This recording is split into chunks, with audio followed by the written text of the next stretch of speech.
신약 성경의 로마서와 여러 서신서를 쓴 사도 바울은 1세기 복음의 정수를 세상에 드러낸 특별하면서도 특출한 인물이었습니다. 베냐민 지파에서 태어났고 당대 최고로 인정받던 가말리엘 분하에서 율법을 배웠습니다.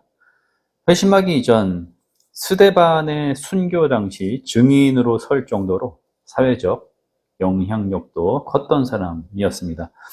오늘의 본문 로마서 11장은 이스라엘의 구원과 남은 자에 관하여 이방인 그리스도인들이 이스라엘을 바라보는 하나님의 섭리에 따른 바른 시각에 대하여 유대 출신이든 이방 출신이든 성도라면 어디에 근거한 신앙 위에 서야 하는지에 관하여 깊은 통찰을 제공하고 있습니다. 로마서가 로마 교회에 보내는 편지 글이지만 그 내용은 신학적입니다. 예수 그리스도가 누구이시며 하나님의 뜻이 무엇인지에 관한 변증을 하고 있다는 거죠. 때문에 주의를 기울이고 전후 맥락을 살피면서 접근할 필요가 있겠습니다. 집필 당시의 배경도 참고해야 하고요. 설교를 통해서 오늘의 그리스도인들 또한 처한 삶의 자리에서 동일한 복음의 핵심을 발견할 수 있기를 바랍니다. 11장 1절은 이렇게 시작합니다. 그러므로 내가 말하노니 하나님이 자기 백성을 버리셨느냐? 그럴 수 없느니라. 나도 이스라엘이니요 아브라함의 씨에서 난 자여 베냐민 지파라. 로마서는 50년대 중반 기록되었을 것으로 추정합니다. 당시 유대 당국과 초기 기독교는 관계 설정이 복잡 미묘했는데요. 일단 초기 교회의 구성원은 유대인 출신과 이방인 출신이 혼합된 형태였어요. 로마라고 하는 지역의 특성상 여기에서 유대인 출신을 말하면 이스라엘 가문의 전통을 이어오고 있지만 팔레스타인 지역을 벗어나서 살아가고 있는 사람들, 즉 디아스포라 유대인을 일컫습니다. 그리고 이방 출신은 직간접적으로 바울의 선교를 통해 교회 안으로 들어오게 된 사람들이죠. 믿음의 대상이 되시는 예수 그리스도는 30년경에 유대 종교 지도자들의 모의와 로마 총독 빌라도의 사형 언도로 인해 십자가형으로 처형당하셨습니다.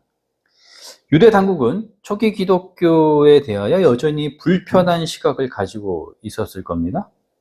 나무에 달린 자의 죽음, 즉 하나님께 버림받은 신성 모독자를 추종하고 있는 세력으로 보았기 때문이죠. 하지만 50년대 중반까지는 유대인 출신 기독교인들을 공식적으로 대적했던 것은 아니에요. 좀 불편하기는 했어도 어느 정도 율법과 계명 준수를 따르는 모습으로 인해서 해당 출입을 막지는 않은 거죠. 1세기 중반까지의 유대교는 어느 한 가지의 확고한 색깔로 정의하기가 힘듭니다. 즉, 여러 종파가 다양성을 가지고 조화를 이루고 있었다는 건데요.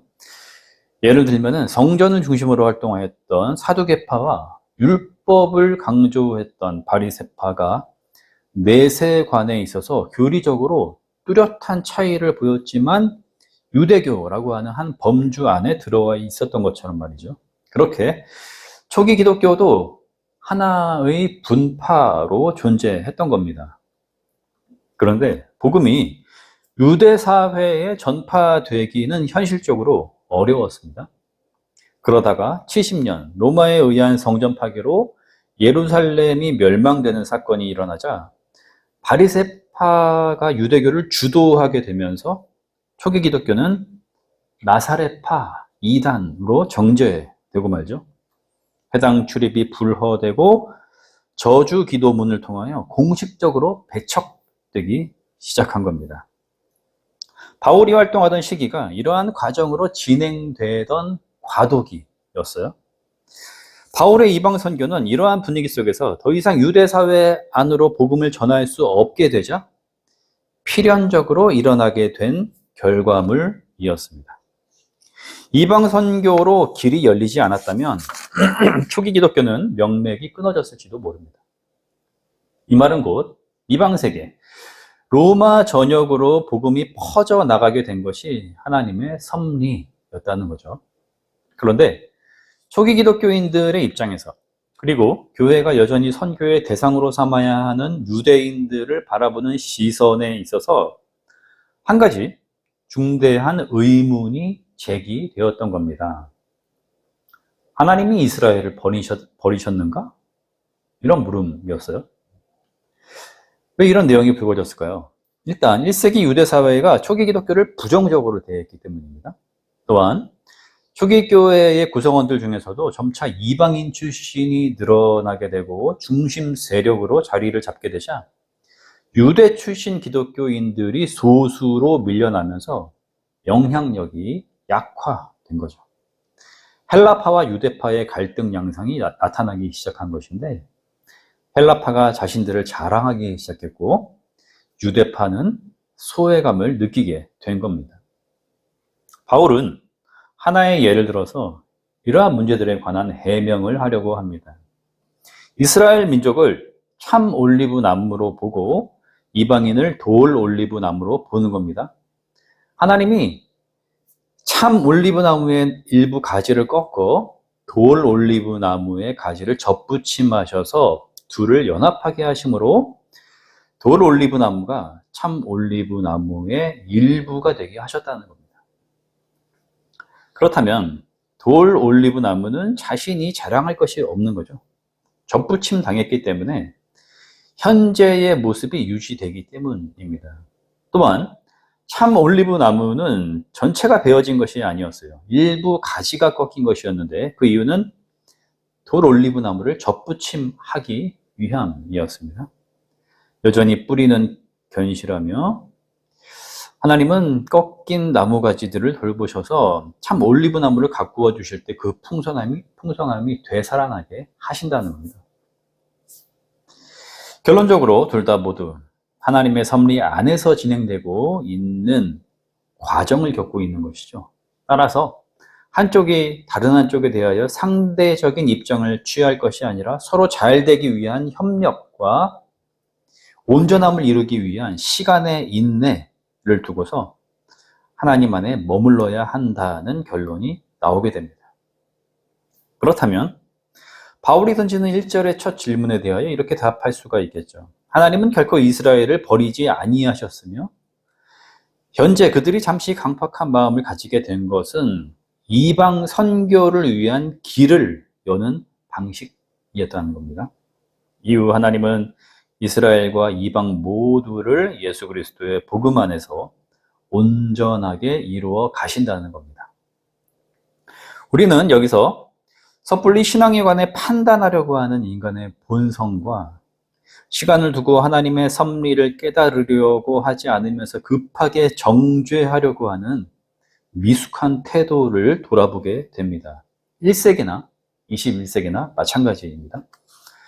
로마서 11장 이스라엘의 구원 문제는 그 자체로도 의미가 있겠지만 로마서 전체의 맥락으로 볼 때에, 다시 말해 바울이 전하고 있는 복음의 증언, 그 핵심으로 들어가고 있는 로마서의 신학적 의미, 그 관점에서 볼 때에 중요한 의의를 가지고 있는데요.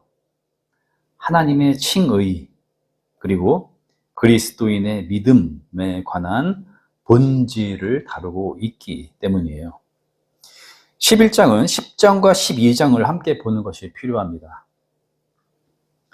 바울은 10장 8절에서부터 13절을 통하여 예수 그리스도를 믿는 믿음에 관하여 증언하고 있는데요. 그 내용을 제가 요약하기보다는 새 번역 성경의 본문을 그대로 전하는 것이 좋을 것 같습니다. 그러면 그것은 무엇을 뜻합니까?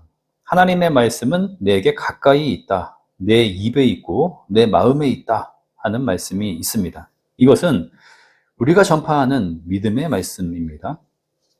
당신이 만일 예수는 주님이라고 입으로 고백하고 하나님께서 그를 죽은 자 가운데서 살리신 것을 마음으로 믿으면 구원을 얻을 것입니다. 사람은 마음으로 믿어서 의에 이르고 입으로 고백해서 구원에 이르게 됩니다. 성경은 그를 믿는 사람은 누구나 부끄러움을 당하지 않을 것이다 하고 말합니다. 유대 사람이나 그리스 사람이나 차별이 없습니다. 그는 모든 사람에게 똑같이 주님이 되어주시고 그를 부르는 모든 사람에게 풍성한 은혜를 내려주십니다. 주님의 이름을 부르는 사람은 누구든지 구원을 얻을 것입니다. 아멘. 유대인 출신 그리스도인들은 일반 유대인들과 유대 사회에서 부끄러움을 당하거나 모욕을 당하기 쉬웠습니다. 교회 안에서도 이방인 출신 그리스도인들에게 상대적 박탈감을 느낄 수 있었죠. 기독교 외부, 즉 유대 당국이나 로마 세계에서 바라보는 기독교는 존재감이 미비했어요. 무시하거나 차별을 가하거나 폭력을 행사해도 대응하기가 어려울 정도였습니다. 그런데 바울의 복음은 이러한 현실, 곧 모든 경계와 범위와 인위적인 설정들을 다 뛰어넘어서 통합적인 안목을 제시하고 있는 겁니다. 유대인들은 자신들이 가진 전통과 율법을 근거로 스스로를 자랑하지만 이제 하나님의 아들이신 예수 그리스도의 십자가와 부활의 복음만이 하나님의 의롭다 인정하시는 유일한 뜻이 된다는 것을 깨달아야 한다는 거죠.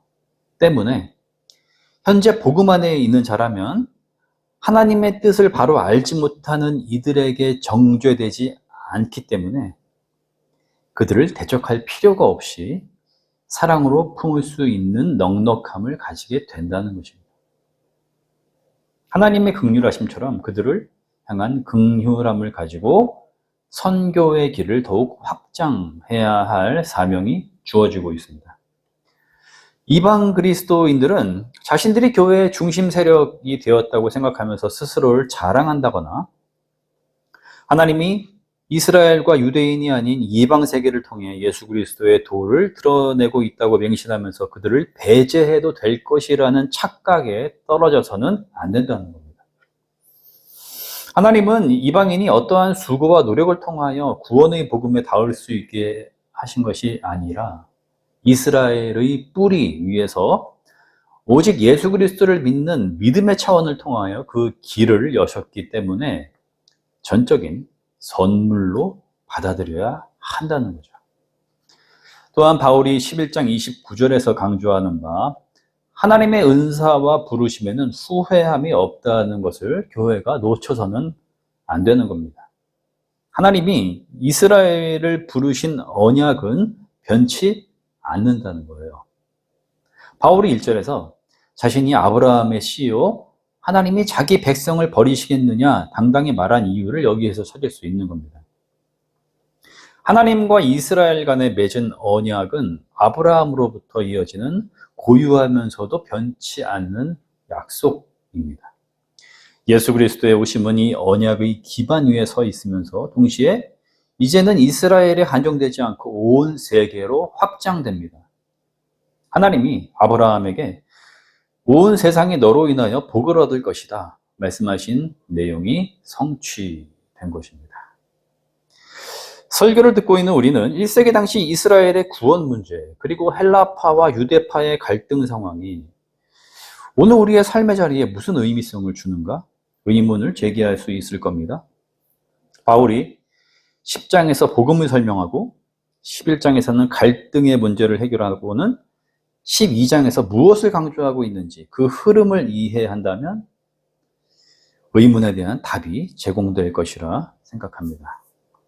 성경을 보면은 12장 소 제목이 전반과 후반 두 개로 쓰여져 있어요. 하나님의 뜻을 분별하는 새 생활 그리고 그리스도인의 생활입니다. 전자는 주님의 몸된 교회에서 그리스도인이 가져야 하는 마땅한 신앙의 태도를 드러내고 있으며 후자는 세상 가운데에서 신앙인으로 살아갈 때에 필요한 모습을 전하고 있습니다. 1절을 들어보십시오. 그러므로 형제들아 내가 하나님의 모든 자비하심으로 너희를 권하노니 너의 몸을 하나님이 기뻐하시는 거룩한 산 제물로 드리라. 이는 너희가 드릴 영적 예배니라. 10장과 11장에서 우리가 경험하는 하나님은 자비와 긍휼의 하나님이십니다. 복된 소식, 곧 죄와 죽음으로부터의 해방이라고 하는 구원의 섭리가 유대인들이 자랑하는 율법이나 계명 준수, 로마 세계로 대표되는 세상이 추구하는 삶의 성취, 혹은 비밀스럽게 이르는 지혜, 혹은 영적인 깨달음 등의 차원을 통해서가 아니라 오직 하나님의 아들이신 예수 그리스도께서 보여주신 사랑에 온 마음을 집중하고 그분을 신뢰하여 구원자로 시인하는 고백, 곧 믿음에 근거할 수 있게 해주신 것, 이것이 곧 하나님의 자비와 긍휼하심이죠. 이에 마땅한 인간의 반응은 하나님이 무엇을 기뻐하시는가, 그것을 찾는 것입니다. 바울이 1절과 더불어 2절에서 전하고 있는 바를 들어봅시다. 너희는 이 세대를 본받지 말고 오직 마음을 새롭게 함으로 변화를 받아 하나님의 선하시고 기뻐하시고 온전하신 뜻이 무엇인지 분별하도록 하라. 12장 전체가 그분의 뜻을 분별함에 관하여 내용이 펼쳐진다는 것을 짐작할 수 있겠죠. 그 어떤 세상적 기준에도 얽매이지 말라는 겁니다. 유대인이든 이방인이든 현 시대를 살아가고 있는 우리들이라도 시대가 요구하거나 강요하거나 미화하는 정신에 좌고우면하지 않고 오직 그리스도 안에서 마음을 새롭게 함이 요청된다는 것입니다. 그 분별함에 관하여 범위가 너무 넓다고 생각할 수 있을 텐데요. 기독교는 사도성에 근거하죠. 즉 복음은 사도들이 전하고 있는 예수 그리스도에 관한 증언이라는 거예요. 이러한 사도성에 근거하여 바울이 12장에서 제시하고 있는 두 차원을 우리가 적극적으로 받아들이는 것이 최선이라고 생각합니다. 첫 번째, 하나님의 뜻을 분별하는 새 생활에서 강조하는 부분입니다. 자신에게 주어진 믿음의 은사, 곧 하나님이 주시는 달란트, 그리고 형편과 여건에 따라 주님의 몸된 교회를 힘써 섬기는 것입니다. 특별히 성도들 간에 서로 사랑의 실천을 이루어 가는 것이죠. 두 번째, 그리스도인의 생활에서 강조하는 부분입니다. 박해하는 자를 저주하지 말고 축복함으로 원수 사랑을 이루어 가는 것. 그리함으로 아무에게도 악을 악으로 갚지 않고 모든 사람 앞에서 선한 일을 도모하는 데까지 나아가는 것입니다. 18절, 할 수 있거든 너희로서는 모든 사람과 더불어 화목하라. 이처럼 그리스도의 평화를 추구하는 것입니다. 길은 제시되었습니다. 필요한 것은 실천일 것인데 성령께서 우리를 도우실 것입니다. 모든 지각에 뛰어난 하나님의 평화가 그리스도 예수 안에서 우리의 마음과 생각을 지키실 것입니다. 아멘.